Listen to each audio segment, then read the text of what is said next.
நண்பர்கள் அனைவருக்கும் வணக்கம். இப்போ நம்ம என்ன பார்க்க போகிறோம் அப்படின்னு பார்த்தீங்கன்னா, கெமிஸ்ட்ரியில் தனிம வரிசை அட்டவணையில் இருக்கக்கூடிய தொகுதிகள் மட்டும் பார்க்க போகிறோம். ஒன்று வந்து பார்த்திங்கன்னா கார உலோகங்கள், 2 வந்து பார்த்திங்கன்னா கார மண் உலோகங்கள், 3 to 12 வந்து பார்த்திங்கன்னா இடைநிலை உலோகங்கள், 13 வந்து பார்த்திங்கன்னா போரான் குடும்பம், 14 வந்து பார்த்திங்கன்னா கார்பன் குடும்பம், 15 வந்து பார்த்திங்கன்னா நைட்ரஜன் குடும்பம், 16 ஆக்சிஜன் குடும்பம் அல்லது சால்கோஜன் குடும்பம், 17 வந்து பார்த்திங்கன்னா ஹேலஜன்கள், 18 வந்து பார்த்திங்கன்னா மந்த வாயுக்கள்.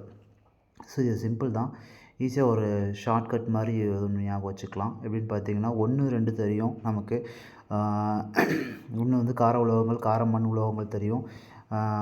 3 to 12 வந்து பார்த்திங்கன்னா இடைநிலை உலோகங்கள், அதை ஞாபகம் வச்சுக்கலாம். அடுத்து வந்து பார்த்திங்கன்னா PC no HM, PC no HM இந்த இதை மட்டும் ஞாபகம் வச்சுக்கோங்க.